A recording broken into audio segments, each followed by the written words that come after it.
Welcome back to Body Talk with Becks. In this week's episode, I speak with Lily, who was born with Vacterl and was adopted and just has a really crazy story. So this week, let's just jump right on into the interview with her.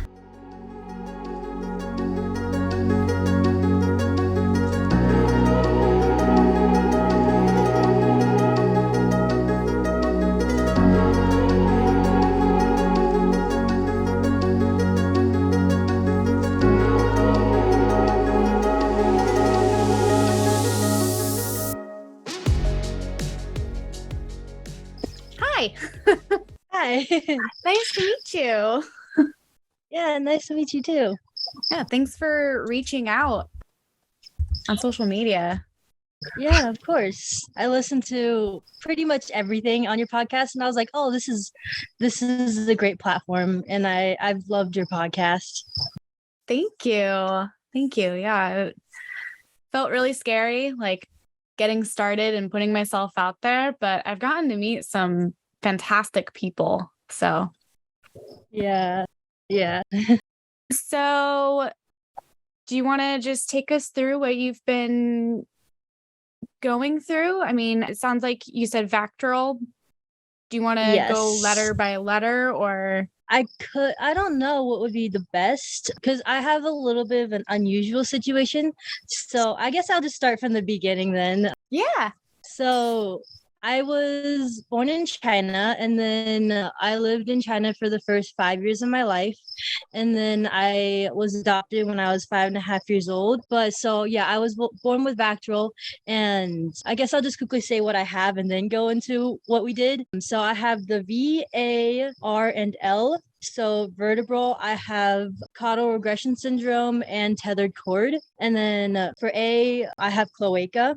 And then R, I have an atrophic left kidney, so it's a lot smaller, and I think it only functions at like 10%, so it's basically non-existent.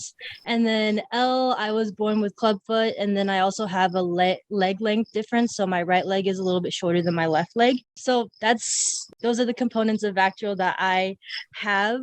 And so in China, I guess my first surgery was when I was about a year old, and that was to fix my club foot. And so that happened. And then about like several months later, I had my first initial like reconstruction, like pelvic reconstruction, but that wasn't really done right and everything like that. We don't know exactly what they did because medical records back and forth, it's difficult. So, but the doctors are like, yeah, they didn't really do it right. So when I got adopted, I was adopted in November of 2008, and basically right away my parents knew I had like not issues but like all these challenges and what I was born with and stuff, so they immediately were like ready to start like making sure I was okay. And so doctors visits started happening. They were sending videos of how I walked because I walk with a limp, and then I fell all the time because of my tethered cord.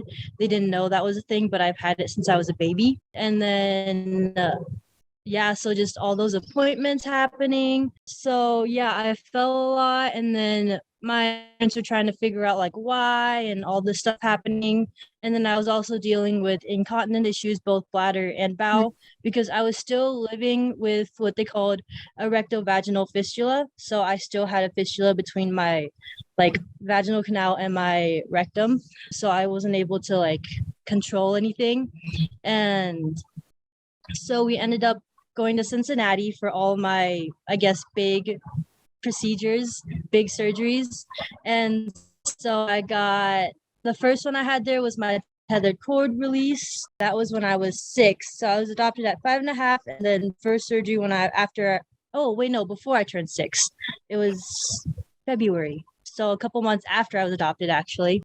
And then I had a break, but still doctor's visits. And then in the summer of 2009, I had my like big reconstruction where they had to like move my rectum and put it into place and all these other things.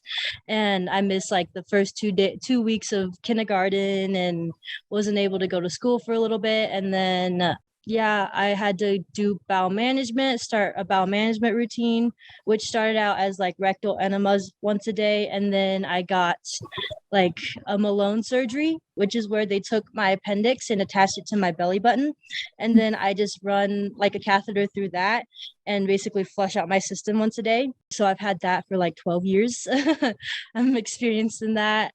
And then the tethered cord caused me to have like neurogenic bowel and bladder, which is why I have to do the flush. And then I also cath through my urethra. So I've been cathing since I was 5. And then I started self-cathing when I was like 7 because I was like, I don't want my mom to do it anymore.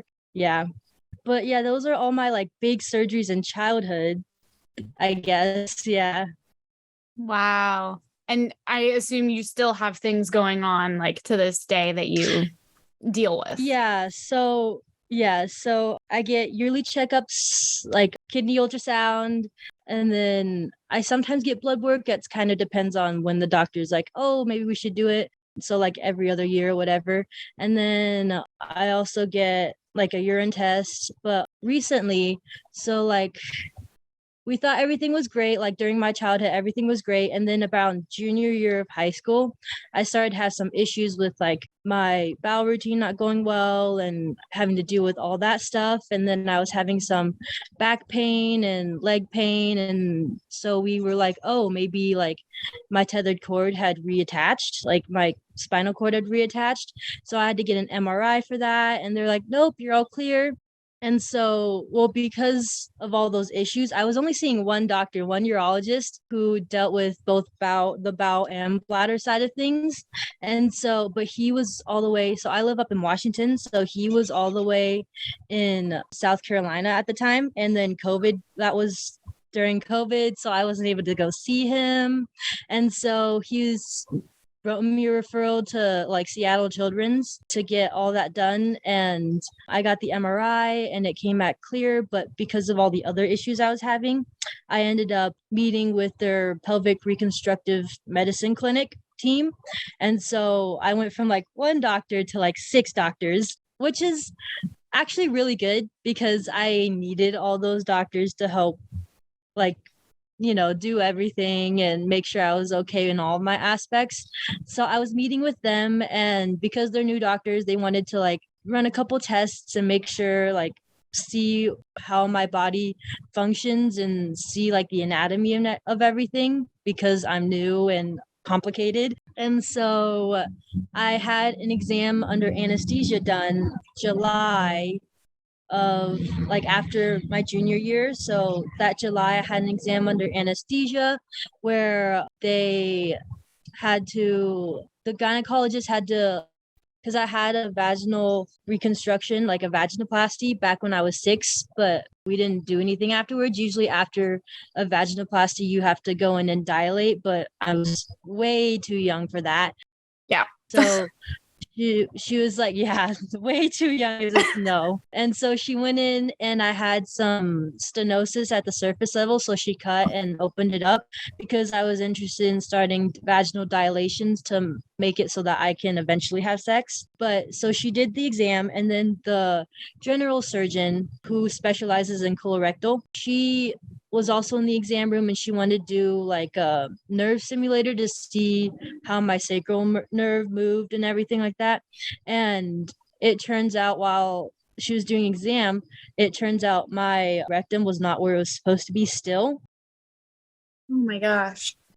So yeah, it was outside of the like sphincter muscle complex.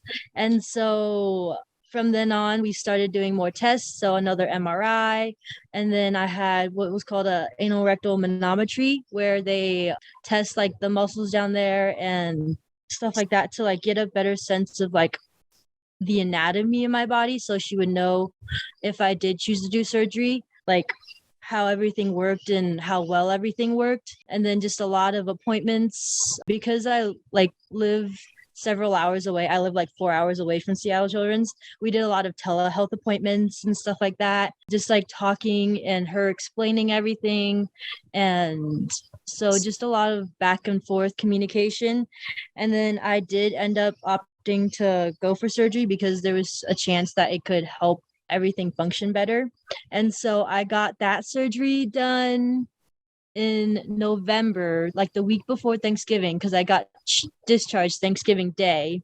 And so that was a whole big process, and it was crazy because it's my senior year of high school. I wasn't expecting this, but it turned out well. I was in the hospital for like 7 days. So I was there the day before to do prep, and then the day of surgery. So I was on a clear liquid diet, sugar-free diet for like 6 days the day before. And then the day of surgery, I wasn't even allowed to eat anything, even after surgery, drink anything, even after surgery. And then for the next 5 days after that, I was on clear liquid, sugar-free diets. No one was allowed to eat in front of me. I the way I did my classes, I FaceTime some people in some of the classes, depended on the teacher.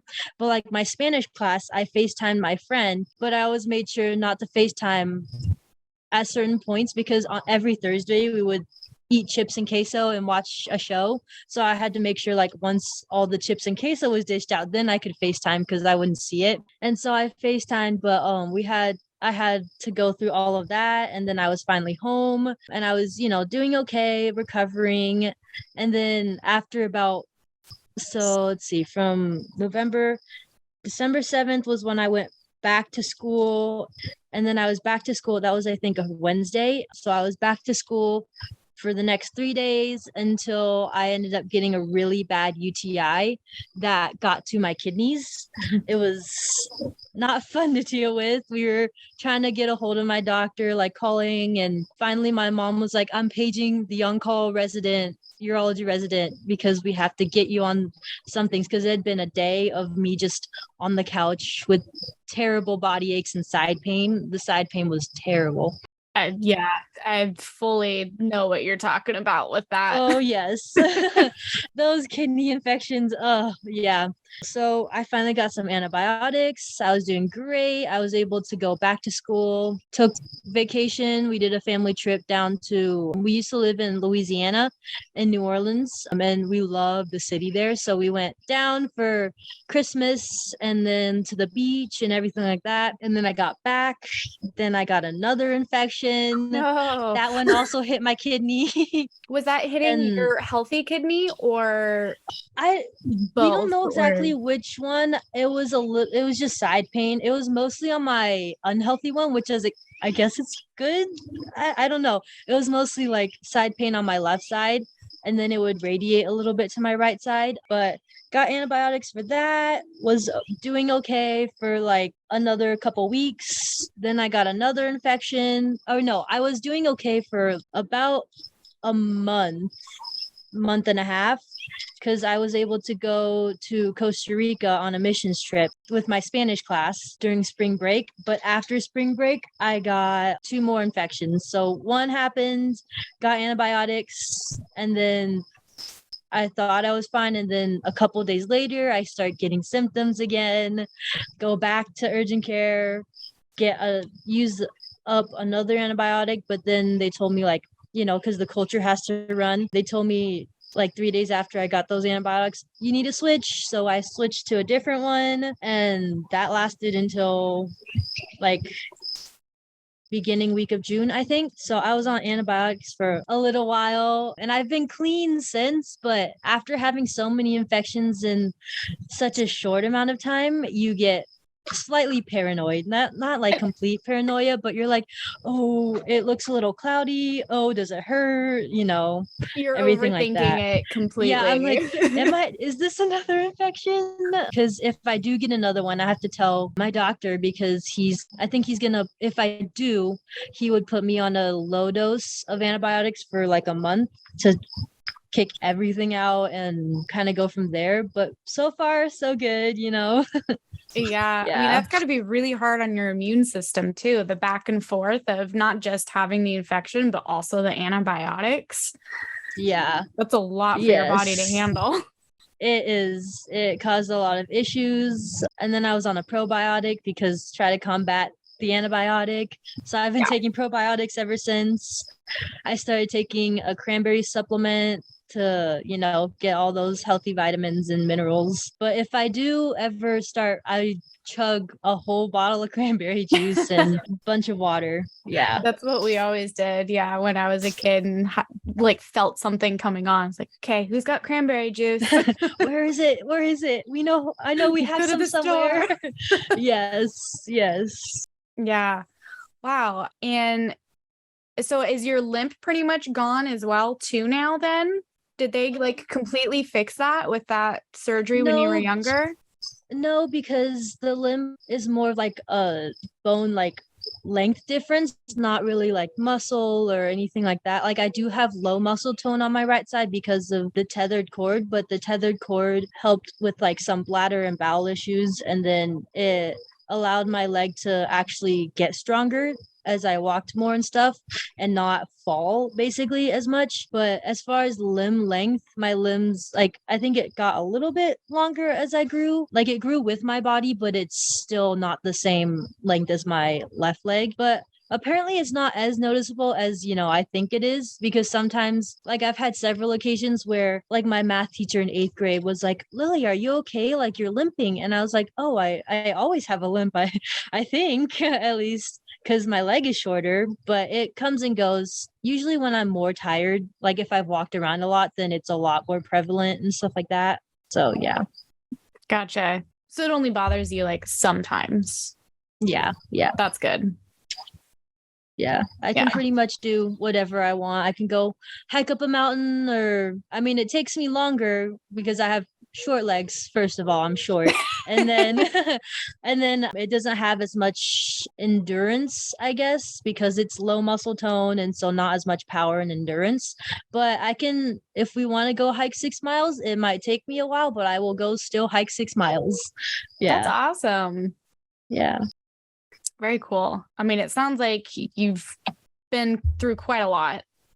And it sounds Yeah. like you had parents who adopted you who just were ready to take it on. Yes. And wanted to give you like the best that you could have, which is amazing.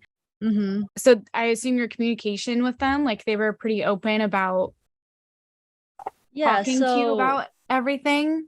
Yeah. So my mom was the main, like, she was the main person coming to the doctor's appointments, mostly because they were up in Cincinnati. So it would always be like dad had to stay home, because I have 3 other siblings, 2 older brothers and a younger sister. Wow. But like during the intensive parts, dad would have to be home. He was in the military, so he had to work and then take care of my brothers. And while mom and I went up to Cincinnati, and then so she's basically been the main like person who knows everything. I'll still call her about stuff, and if I'm like out and trying to sign into something and check in, like today I was texting her like, what about this, like, do I need to put this on? And so she's the medical parent, I guess. And she's always just been there for every surgery, every infection, everything, every appointment. And my dad's kind of the comic relief. Like, he knows how to cheer me up when I'm not feeling well, and knows how to, make me smile, and can joke about all the poop and pee stuff with me, because that's a regular part of my life. So he's more moral support, and my mom knows how to approach things more and be able to be like, oh, okay, so we tried this, let's try this now. And she was able to help me navigate like, oh, I want to go out with, like, especially when I was younger, and we wanted to do sleepovers, like, oh, let's have them sleep over here, and stuff like that. I swear moms are like superheroes with how much they do for us.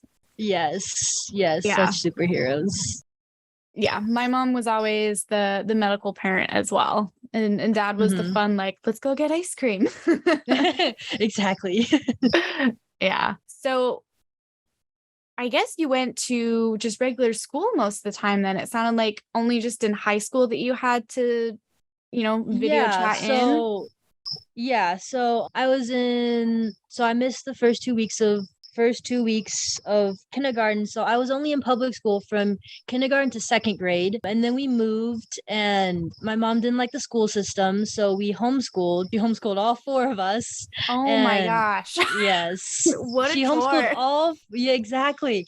She homeschooled all four of us until when did my brother go to school? I think my brother first went to like, because now we all go to a private school. We all went through private school. And so my oldest brother, who's now 21, when he started going to the school his freshman year, then my other brother, who's the same age as me, he went his seventh grade year. I went in my eighth grade year, and then my younger sister went in her sixth grade year, I believe.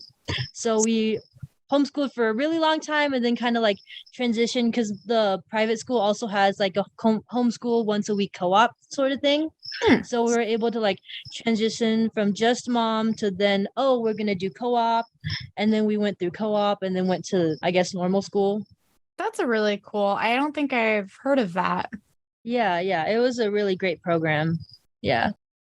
Yeah, we always just did like if I was in school, I was in school. And then like when I homeschooled, it was just homeschooling. We never Yeah. had that like transition. I think that would have been really helpful though.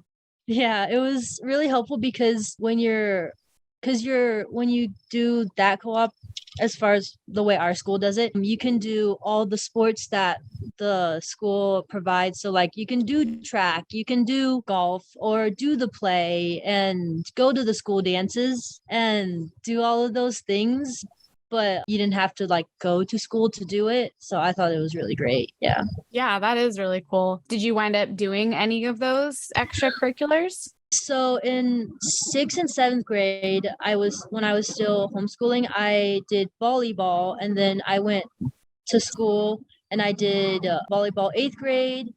Freshman year, I also did the play in eighth grade. So it's the high school play, but they allow some middle schoolers, just because our school's so small, we need people to fill like background characters and stuff like that. So I did the play, and then freshman year, I think I did the play, and then I also did Knowledge Bowl, which is like a competition about who can answer the most school, or not school trivia, just like trivia in general. And then I did that freshman and sophomore year. And then sophomore year I did track, but that was also the year COVID hit. So I had 2 weeks of track.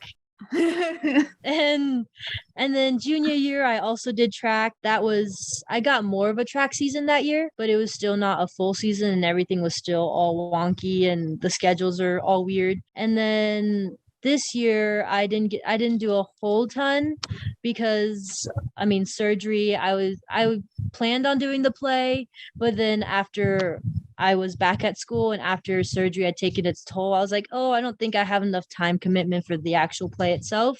So my friend and I we did the crew. So we were backstage helping people change and doing makeup and doing props and going out on stage and doing different prop things on stage. So it was still a lot of fun. And then I thought about track because I was mostly recovered, but then it's a good thing I didn't end up doing track because I had to go back in February for another exam where she actually had to cut me open a little bit more because it healed and it closed off a little too much. So she had to cut me open a little bit more. So I had to recover from that too. So yeah, but I did whatever I wanted, like whatever interested me. And my parents always were like, go for it. Like, go do whatever you want to do. And yeah. That's great. Yeah. Did you find during COVID, when you were doing like schooling from home and stuff, was that easier for all of your health things that were going on? I guess I I didn't really think about that, but yeah, it was easier because, if I had to use the bathroom, just turn my screen off and go run to the bathroom. And yeah, it was easier. Not really socially, because I'm a very extroverted social person. So it wasn't the best, but then I also have 3 siblings I can talk to. So yeah. Yeah. Did you find that like it affected your energy levels a lot too? Yeah, I was definitely, well, because I am extroverted and I get energy from other people, I was a little bit more down and just not as like, oh, let's go do something. No, not as much, but my parents had like the system of things that motivated us because they could tell we were all down. So they had like the system of, hey, if you go out and take a bike ride, you get $5. And it was just like, little things here and there to kind of motivate us. Yeah. Cool. So I want to go back to, I think is it the V that's related to the tethered cord? Yes. Can you just explain what that is? I keep meaning to ask and then I get distracted. No, yeah. So tethered cord is so your spinal cord is, within the column and everything, and it flows freely. But when someone has a tethered cord, it like just gets stuck onto, I don't know, it's different for different people. It's either like stuck to like one of the bones or stuck to just like tissue, and mine was just stuck to tissue, so they had to go in and cut it off the tissue and stuff like that. So that's basically what a tethered spinal cord is, and there are chances of it retethering, although I think my chances are really low. Like after the MRI, the neurosurgeon was like, yeah, so it's not tethered cord. Your chances of it, because of how your spine looks and everything, are actually really low of it tethering, which is really nice to hear. Because that's not a surgery you really want to go through, because you have to like you get cut open and then you have to be on your back for a certain amount of time before you're allowed to actually like elevate and all this other things. Yeah, I bet. Does that like affect the nerves through the spine? Yes. So it caused me to be very incontinent, both urinary incontinence and fecal incontinence. I would have a lot of pee accidents, especially before, a lot of pee accidents and poop accidents, and I couldn't hold it. It wouldn't, like, my bladder or the nerves and stuff weren't working properly back and forth, so I couldn't feel I needed to go until I was basically peeing myself. And that's the same with pooping. And then afterwards I was able to regain a little more control, and just throughout the years of just me living with it, my body's kind of learned how to reconnect some wires, so I know when I have to go, and so that's nice. Yeah, that's really good. Yeah, that your body's kind of correcting it on its own. Yeah. And I mean, that's all like on top of you already had, something for A. So this was something new coming from V. Yes, exactly. It just made A little bit worse. Yeah. Yeah, exactly. Wow. And so I wanted to also talk to you about Youth Rally a little bit, because I had never been to it. I'd never heard of it until a couple months ago. And you mentioned you grew up going to it. So so I went in, my first year was 2016, the summer after 8th grade year. And my mom had heard about it before, but she was really hesitant to send me because it's like, oh, like, what's gonna happen? I'm not there to help her if she has any sort of medical issues. And it's just the mom thing, like, you're not sure how your kid's never been able to go to an overnight camp, so you never know how it's gonna go. But I went, and it was the best experience ever, and I just kept wanting to go back. And unfortunately it is online now, but I just got an email that hinted towards it being in person next year, so I can't wait for that. That's awesome. So for someone who doesn't know what Youth Rally is, what would you describe it to be?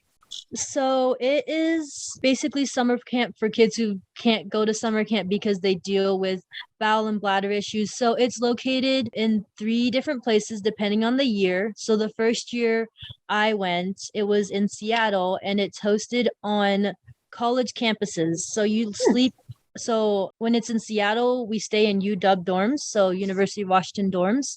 And it's kind of, the way it's designed is to help you with your self-confidence, because kids, we have all these scars and we've gone through surgeries, so, and our body feels like it's against us, so it helps you develop the self-confidence, like positive body image.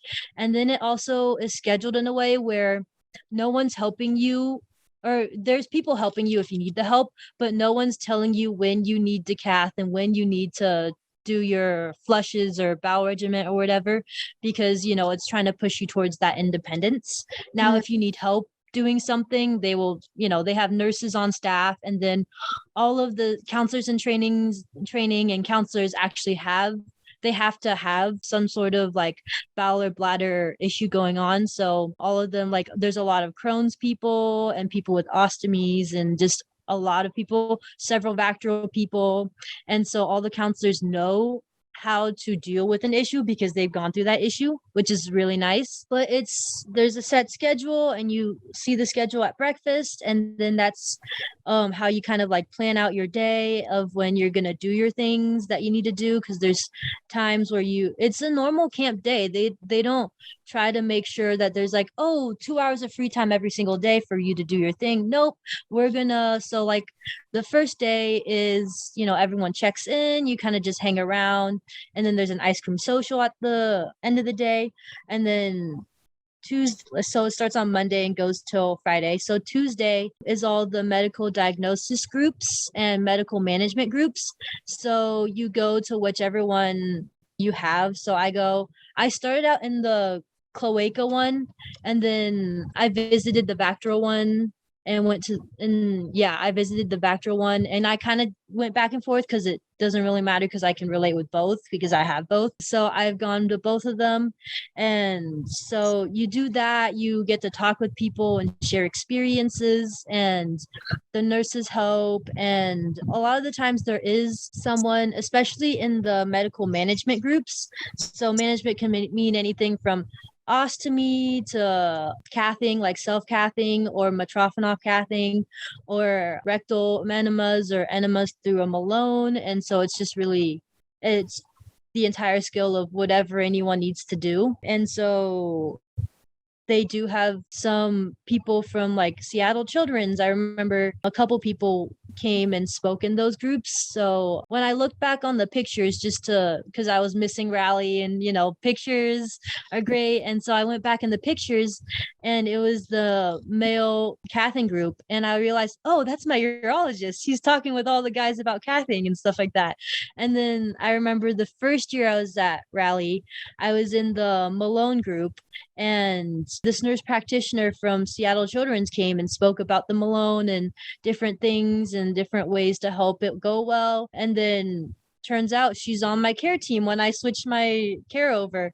And when I met her, when I had that initial appointment with her, she's like, you seem familiar. Like, do I know you from anywhere? And then we ended up somehow getting onto the topic of Rally. And I was like, that's how, like that. And then we just made that instant connection of like, oh, like, we've met each other before and stuff like that. So Tuesdays is the medical groups. And then there's usually some other, and then I think it's also, there's like a talent show on Tuesdays. And then Wednesdays, you go to like the sports and fitness center at whichever college it is, so the rec center, and you basically you choose before, when you're registering for camp, you choose different things that they have listed, so like rock climbing or the biking class or Pilates or Zumba or whatever. So you choose whichever, and that's to kind of get kids to be like, you can use your body and you can do all these things and be able to rock climb and be able to play tennis and be able to play basketball in a wheelchair, all these things to show kids that they can do whatever they're interested in doing. So that's always a great day. It's usually takes up most of the day because you have to walk there and then walk back. It's just a great camp for kids who, like I said, have never been to summer camp before. Their website is youthrally.com or .org. And it's just a great place for kids to be able to not only go to summer camp, but also meet people who deal with the same issues and know what they're going through, and be able to like talk with peers and talk with adults who are like, you can see they're living a completely full life. Really great for kids to like learn all of these skills and like build the confidence and like learn that they can still live life basically. Yeah. And then Thursdays is like a field trip day. So the first year I was there, we went to a lake and spent the entire day at the lake, paddleboarding, whatever, like just spending the day at the lake. Fun. And then the next time when I was in Seattle again, we went to, what was it? A amusement park just outside the city. That was like a water amusement park combo thing. Yeah, I don't remember the name, I didn't but remember the name either, but I know what you're talking about.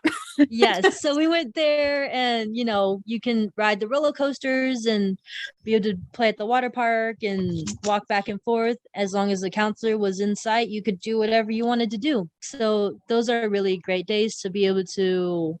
It also teaches you how to pack because, us medical kids always have a backpack on them wherever they go out of the house. I think that all my friends think I'm like the mom of the group because I always have a backpack. I have hand sanitizer, I have baby wipes, and everything you need.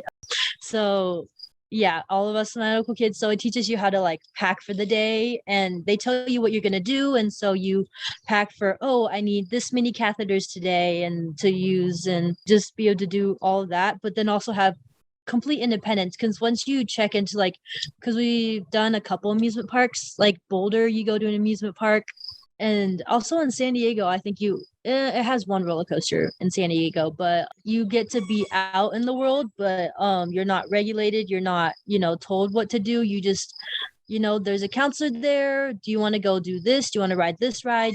Do whatever you want with your buddies, and just be able to experience life and be like, oh, you can ride a roller coaster. Like you never thought you could, but you can. And so Thursdays are great days to just get out into the world, and you're still in the rally bubble, but you have a lot more independence and stuff like that.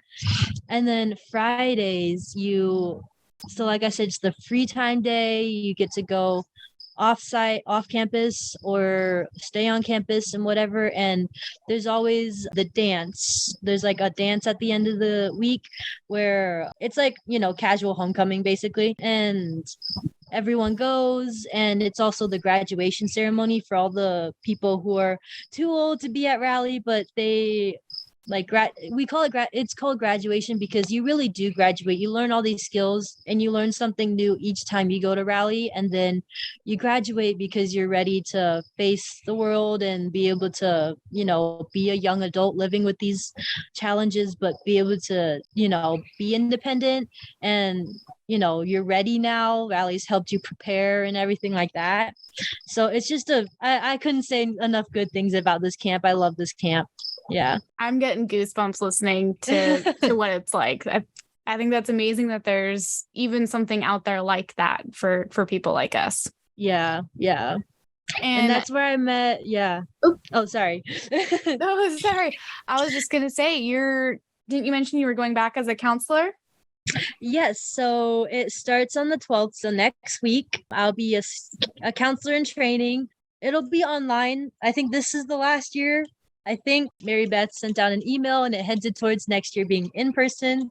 So this will be the last year of it being online, which is great because the online platform is amazing, but you don't get to experience rally in the fullness of it until you're in person, away from your parents. Your parents aren't there because you love your parents, but you've had to have a little bit of independence from them, and to be able to do summer camp without them and have like a normal kid experience.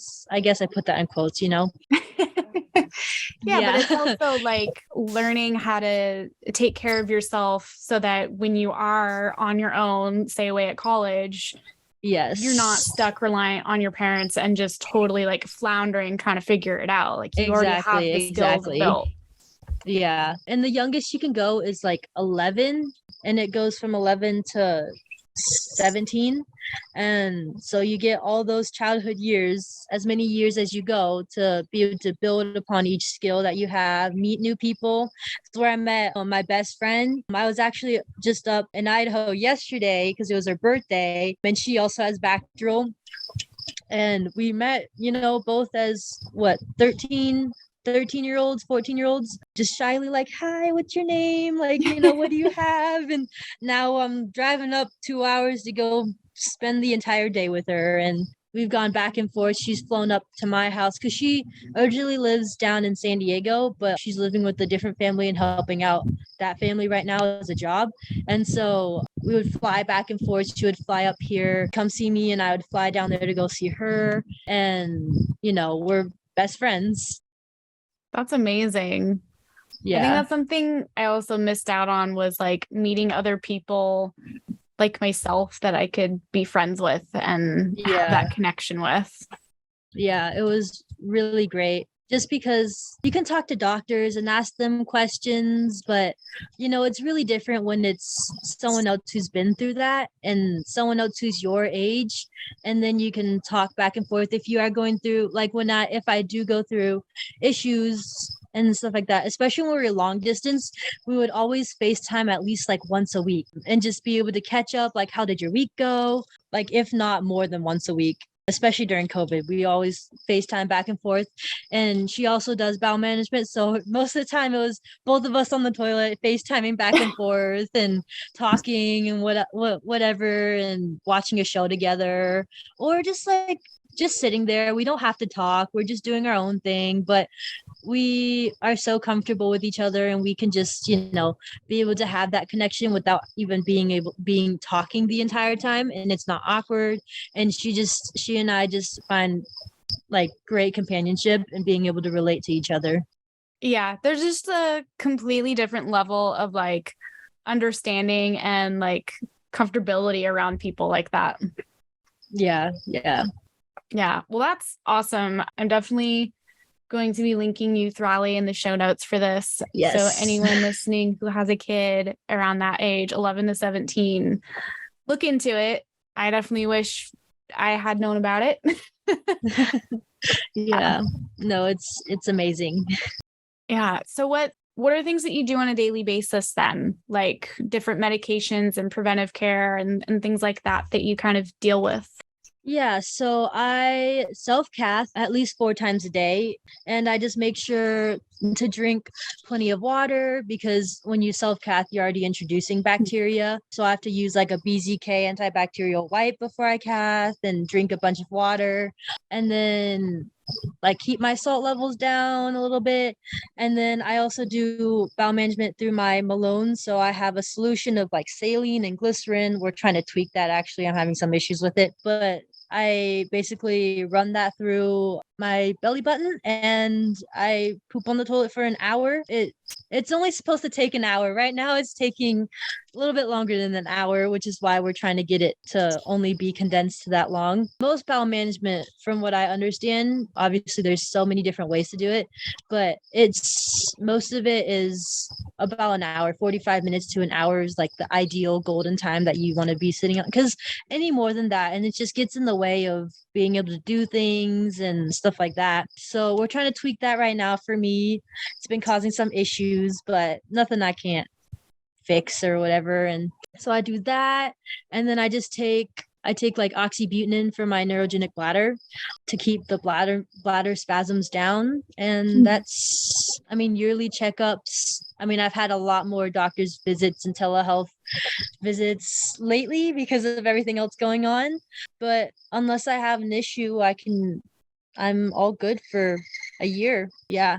And That's great. When I was younger though, when I was with just the one urologist, I would go every year for like a urodynamics test to make sure my bladder pressures were good, to make sure I didn't have any reflux, and then I always get blood work. And then if it was a year that I didn't do the urodynamics, then I would get is it cystoscopy? I don't know, some where they look into your bladder. Yep, cystoscopy. So, yep. So I would get, if I wasn't doing urodynamics, then I would be getting scoped. But so far, so good. Yeah. Good. How often do you have bladder spasms? So if I didn't take my medication, because it stays in my system for a little bit, but if I didn't take it, like this one time, I was running low, so we called the pharmacy, but they couldn't refill it for whatever reason. I went like a week without it, and I had like actual withdrawal symptoms, like, from someone who's like addicted to something else. Like I had, sweating, temperature fluctuations, headache, and then I would have bladder spasms all throughout the day at random. They're just random times. Usually it's when my bladder's filling up, but like just random times. And then it would cause me, obviously, when your bladder squeezes, you either have an accident or you run to the bathroom. And so, but thankfully those are under control because of my medicine. Yeah. Yeah. Were yours painful? Because mine were always super painful when I had spasm. It depends. Most of the time it's mild, but every once in a while I'll get like, just the sharp pain. I'll be like, oh, that's not pleasant. Like, but it was never, I mean, I don't remember exactly how bad they were when I was little that caused me to actually go onto the medication in the first place, because I started that medication when I was like 5 years old. Oh, wow. So I've been on it for a very long time, like 14 years, I guess is how long that is. Wow. So I don't know exactly how bad it was, but yeah, it was, I would have bladder spasms all the time. So yeah. Wow. Wow. That's not fun. I mean, thank goodness for medicine and being able to prevent it, but Yes. that's crazy. Yeah. So what's next on your plans? What are you moving on to? I'm moving on. Well, right now I'm enjoying my summer before I start college. So I get rally next week, and then I go to Glacier the week after that because my brother's up in Montana for a summer camp right now and he has the weekend off. So we're going to go do Glacier. And then the week after that, so the first week of August, I'll be going down to Florida to go visit some. So when you get adopted, you go in groups usually most of the time. You're with an adoption agency and you have other families who are adopting at the same time as you. And so we're going down to my sister's adoption group and basically having a reunion, I guess. We usually do it every summer, an adoption reunion. So we'll be down in Orlando doing whatever the moms have planned. I mean, it's just a vacation for me. And then we also have family down in Florida, so I'll get to meet my new baby cousin that was born, I think, in the winter. So I get to go meet him and just have a vacation. And then when I get back, it's pretty much like get ready to move into college and do pre-orientation and then orientation and then classes start. Yeah. What college are you going to? I'm going to Gonzaga University. I don't know if you've heard of them. It's just like a private university up here. They're mostly known for their basketball, I guess. I've heard of the school. I just don't know like where it is in Washington. It's in Spokane, so it put Spokane on the map more because they were doing so well with their basketball program. And I think this program they didn't win, or this year they didn't win whatever college bracket, but next year it sounds like they're gonna win. So I'll get some good games in and be able to watch them. And but yeah, it's just 30 minutes away from my house. So I guess my parents are happy about that.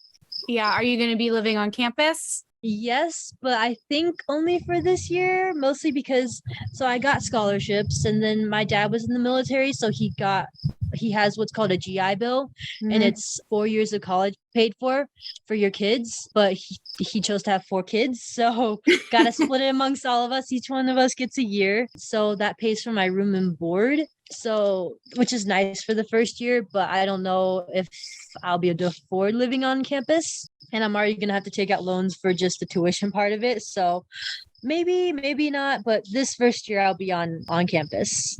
Do you feel prepared for having that independence and like managing all of your medical things while at school? I mean, that's a big change, isn't it?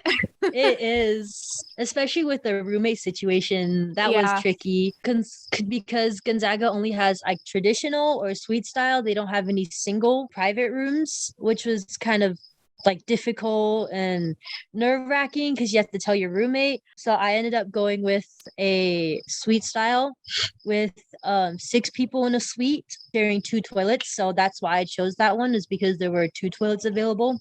So if I was occupying one, then the other one is free and open for whoever else needs it. But I feel pretty prepared. I was able to tell my roommate everything that she needs to know, like, oh, I need to use the bathroom for at least an hour and a half every day to flush out my colon and everything, and I cath to empty my bladder. And so she took it all in stride. She was okay with it, which is, it's always, you never know how someone's going to react, and you can't blame them if they like react badly, because it's not normal, I guess, for them. You forget sometimes that it's not normal because it is normal for you. Right. It's, I got to pack this many catheters and I gotta do this and everything like that. So it's my normal, but then I forget that it's not other people's normals. So I have to, like, I was like, oh shoot, like I have a roommate, but I need to tell her. So I did. But yeah, that's the next step. Awesome. Well, it sounds like you're pretty well prepared. I mean, it sounds like you thoroughly did a good job of bringing you skills and preparing you for not having parents around to tell you to do things. Yes, yes. So it should be all set up. But is there anything else that you wanted to talk about, or? Oh, I did forget one thing about like everyday or like continual, I don't know, work or continual stuff that you have to do. Maintenance. But yeah, maintenance. There you go. Continual maintenance. I was also born with this other thing called MRKH, which affects like 1 to every 5,000 girls, where you are born with like an underdeveloped or completely absent uterus and vaginal canal. It's also called like Mullerian agenesis, and it's where your Mullerian ducts don't develop when you're in the womb, so you don't have a uterus or you were born with an underdeveloped one slash the top 2/3 of your vaginal canal. So I was born with that. And so I had a hysterectomy when I was 6 when they did the reconstruction and everything. And then I also had the vaginoplasty done, but to keep it up so that I can eventually have sex one day, I have to do what's called vaginal dilations to keep it open and do that every day. Or guess I haven't been doing it lately, but do that regularly to, eventually be able to have sex in the future. But that's like the only other upkeep thing. Yeah. And that was MRKH? Yes. Okay. I'm just curious so I can research it a little more. Yeah. Some good resources, I guess, if you want to research more, is Beautiful You, MRKH Beautiful You. And then there's also, I'm a part of the organization, I think they're based in the UK, called MRKH Stars. So I'm on their writing team. And so it's basically a resource for young and newly diagnosed, because most people, I mean, we knew this when I got all these tests done after being adopted, but most people don't find out until they're like 16 when they realize, I don't have a period. And so for young and newly, yeah, you don't have a period because most people have their ovaries, but you don't have a period because your uterus is too underdeveloped to function, or you don't have one at all. And so it's like, you don't have a period, like why? And that's when most people find out. And so I'm a part of the writing team. I write different things, whatever I'm told to write about, basically. My last project was, if you had one word to describe your MRKH journey, what would it be? And so that one got published on their Instagram page. And it's a great resource because they have also their buddy program, I believe is what it's called, Stars Buddy Program or Shooting Stars Program, where basically they're a public account. So if you see anything like either on their TikTok or on their Instagram, and it's like they'll post every once in a while, like, hey, if you need someone to talk to, or you just need a buddy who knows what you're going through, because, MRKH, you deal with not having a period. But then that also means you can't have kids. And so like all these different things going along with it. And then like choosing surgery over dilation, because most people who have MRKH, I guess it depends on where in the country and which country you're in. But most people, like, they have to either do vaginal dilations or do surgery and then do dilations after surgery. So like if you needed support for that, they're like, if you need support for anything or just need to talk to someone, send the shooting stars emoji. And then they know that, you're looking to, be able to talk to someone, you're feeling down, you are struggling. And so then they match you up with someone who's around your same age, or maybe a little bit older, because I guess it's, I don't know, like just a back and forth communication thing where you get paired with someone and that person will like help you talk. And if you just need to rant to someone, they're your buddy. So they're there to help you go through whichever struggles you're facing. And I think that's a really great program. And so, yeah, it's just a great resource for young and newly diagnosed people. Yeah, absolutely. I'll be linking probably both of those in the show notes as Yeah. well. That's, Mhm. I love that so much Yeah. that they have like Yeah. a buddy system. That's really cool. Yeah. So does that mean you can't have kids? Yes. So I can't carry my own kids. I can have biological kids because I do have both ovaries, but I can't be pregnant at all. So I Okay. would have to do Like a surrogate or surrogacy, yeah, or adoption. So just other ways of having kids. yeah.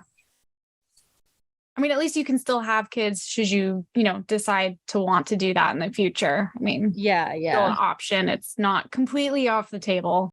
Yes. And then uterus transplants are going on right now. I don't know, like, because I first met with the first time I actually met with a gynecologist was when I switched care to Seattle Children's. And she actually mentioned it because I knew they were going on, but I was like, oh, I would never qualify. But she was like, oh, uterus transplants are an option. I was like, oh, I didn't know I qualified or like would even could think about it because of my extensive medical history and everything like that. But it's an option. I don't know if I will take that option, but right now I'm following someone who's just got their transplant 12 weeks ago. And so I've been following along on her Instagram. And so it's been cool to be able to see like the process because she's sharing everything like ups, downs. And so it's just really cool to be able to see everything that goes on in that process. And so, yeah. That's really cool. I didn't know that that was a thing. I mean, I know obviously transplants for certain things is a thing. I just never really thought about like that organ specifically. Yeah, it's still in like its trial stage right now. So the only people who can get it is if they qualify for a trial. It's not open to the public yet. Mm. But, I'm still young and, medicine is changing very quickly every day. And yeah. Yeah, maybe whenever you're actually ready to do it, it'll be available and a little bit more ironed out. Yes. Yeah. Yeah. Wow. What just incredible stuff going on for you. Yep. Yeah. We've been through the ringer a little bit. Yeah. Yeah. But you're still smiling. Yep. Thanks for talking to me about everything. Yeah. I mean, I think it's really nice to be able to talk to people about it and put your story out there. Mm-hmm. Just because I feel like it's things that people don't talk about normally. Exactly. I know when I created my medical account on Instagram, I guess. And at first I was like, oh, shoot, like, what are people going to think? It's still private right now just because, you never know, like, because it's a lot of people I know. So I want to be the person telling people, not anyone else telling people. And so that's why it's still private. And certain people like, oh, because my school's so small, I know like everyone who went to school. So like if one of the like freshmen wanted to follow me, I'm like, that's not something that I really care about you knowing, or like, not that you knowing, but like, it's just, this is for people who I have relationships with who want to stay updated about my life and that aspect of my life. But like at first I was like, should I even make it? Like, oh, it's, all this. And then I was still hesitant about like, oh, like, is this podcast really something I want to do? Yeah, I was Because gonna say, it's this is a talking big about not step. so. Yeah, it is. It is. This is the first time I've gone publicly, I guess, because it's like, oh, you're talking about poop and pee and, your vagina and stuff like that.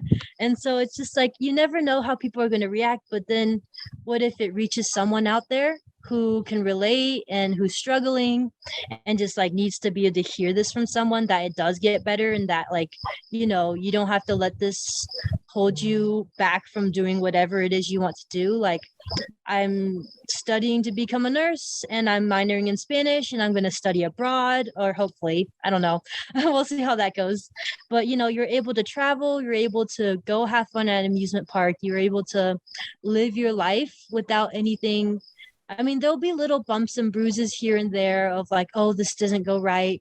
Oh, like I'm in the middle of a bump and bruise right now because I'm trying to get my bowel routine down and to not have to sit on there for 2 hours and to not have accidents and stuff. But you have to like, when you hear someone else's story and hear that they've had similar struggles, but they're still positive and they're on the bright side and they're living their life, despite everything that life has thrown at them, I think it's really great for young people to be able to hear that from people, like from others, and to be like, oh, I can do that too. It's just really encouraging. Yeah. Yeah, it's encouraging for them, and also I think for the parents too. Yes. I mean, I know my mom was just terrified for me my entire upbringing. I'm sure yours was too, but yes. Yeah, I think also just having this out there for parents, like, okay, they'll my be kid's fine. they'll be okay. Yeah, I joined a couple, like, because I'm new to Facebook, Instagram's my platform, but one thing about Facebook is they have like all the groups on there. Yes. And so that's why I got Facebook. I was like, oh, that's actually where I found your podcast, was someone posted it on the Facebook group, and I just started listening to it, and I was like, oh, this is great. But I'm on Facebook group for, people or parents of kids who live with peripheral anus, which is also like goes along with the cloaca thing, and Vacterl, and just all these different support groups. And parents will post like, oh my gosh, like my kid is having to do this and this, and I've been able to like help as the kid who's gone through this, to be able to be like, this is a bumpy patch, or like to help a parent make a decision. I had this one parent who, she was hesitant about, her son was born with imperfect anus, and he had an ostomy, because that's what you usually do when your kid is born. So like, I guess I never mentioned that was, I didn't have my first surgery for my bodily functions until I was almost 2 years old. So I was living, and I had so many infections probably during that time. And I had so many UTIs to the point where when I got adopted, and there was just raging infections all the time, but I didn't know it because my body was so used to it. Oh, wow. But when you're born with imperfect anus, you are brought to surgery pretty much as soon as possible, as soon as they can get someone to do it, and someone who's qualified to do it. And you have an ostomy, so that you have a way of expelling poop from your body, so you don't, get backed up and everything. And so her son he's still a baby, but she was debating on like, oh, should I really put my son through surgery because he's doing well with his ostomy? But I was like, well, you could keep the ostomy, or you could give him a shot, and the worst that can happen is he chooses to go back to an ostomy when he's older. But it's always best to try to like function normally, in quotes, because but it's always best to like give your kid the chance to at a more normal life, I think, because kids are mean sometimes, and kids can pick on other kids. And sometimes if you have an accident, or if a kid sees something that's different, like you have an ostomy and the kid sees it, and then it just makes you self-conscious of it. Yeah. And everything like that. And so it's always like, oh, what's the other kid gonna think? So when you give your kid a chance to have a normal life, I think it's so much better for just their overall health, and the mental health too.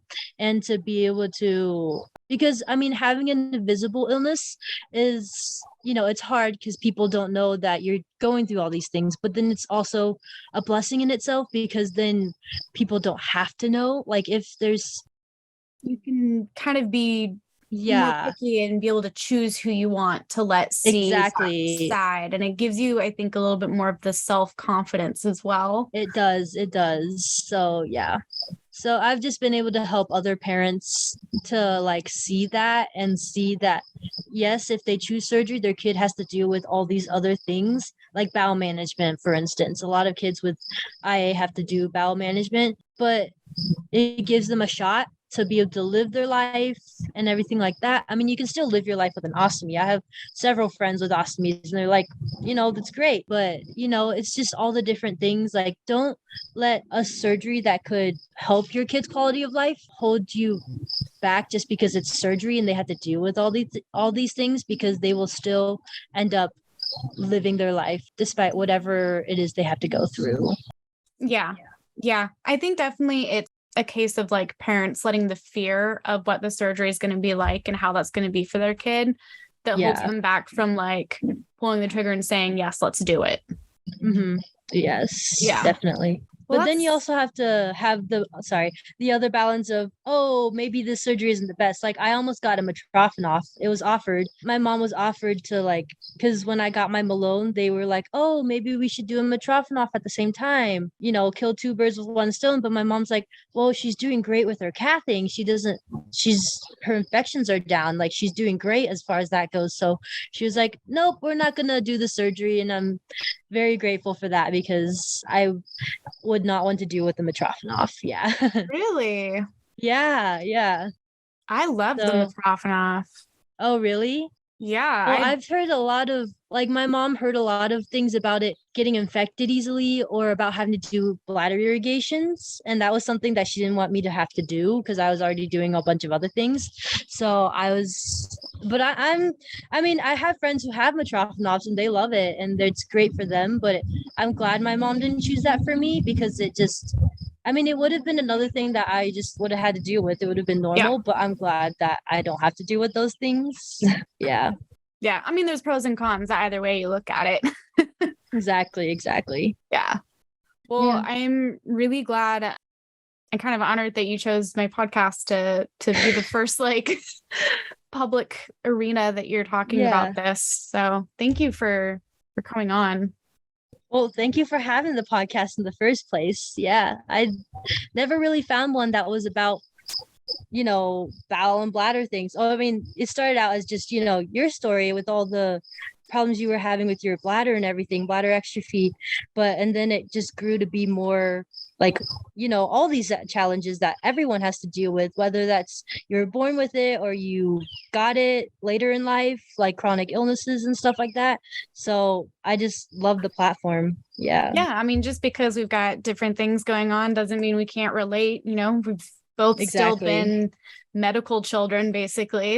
Yes. That's a shared experience all in itself.